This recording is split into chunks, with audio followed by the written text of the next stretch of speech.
kan vok cho pek dan kan lo mong chu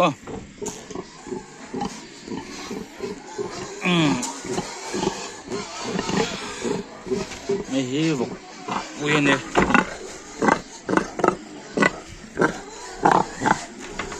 vok ui chu hay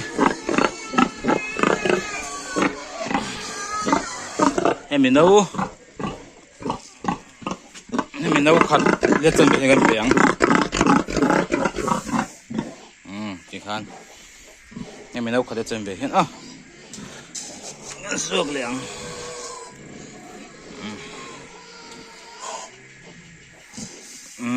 cái mình nấu khát để chuẩn bị khó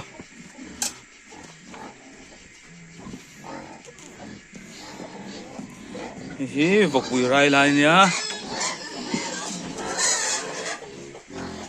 bỏ hi khát để chuẩn bị thấu con biển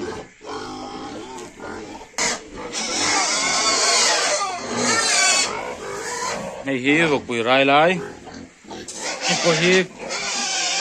khát để chuẩn bị con biển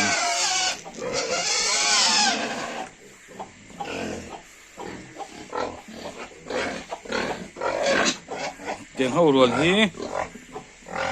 thăng lại nhá nấu khát cho con biển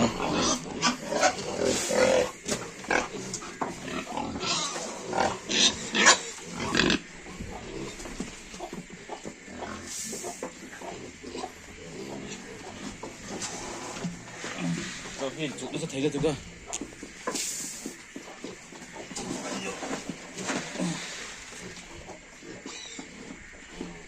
nấu khát cho biển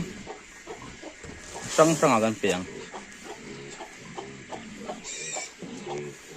mình nấu khát thiêu đảo xuống nặng gì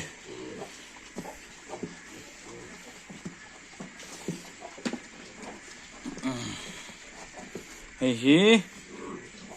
mình dâu vọc nè đèn pha thế hey chú nấu khát chết con bè bè thông hăng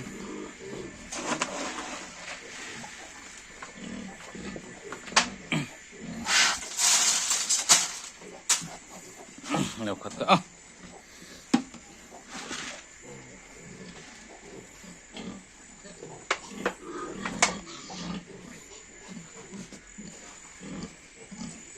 hi rai lại thôi nhá nấu khát chân về con bè liang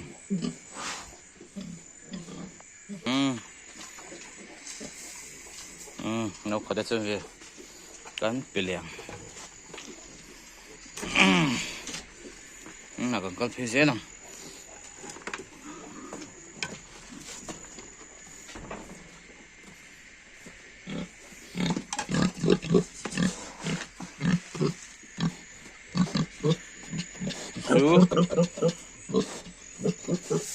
bốc khát chân về con biển nó khát lệ chân về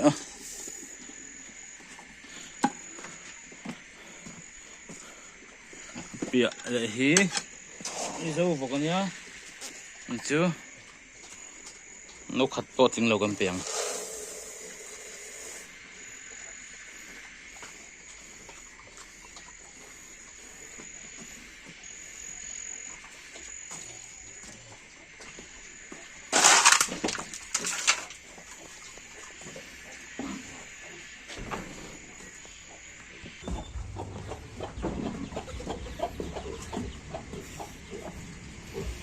vọc thì hầu hí như sầm thum man lâu thì về để ta vàng in cần lâu đã sang về để chiêng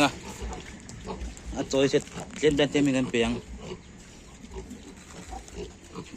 cần chạm mà tên mình ấy về chưa bằng như sầm thum man lâu tiếng về tổ vàng in như sầm thum mà hay ngân đã sang dễ là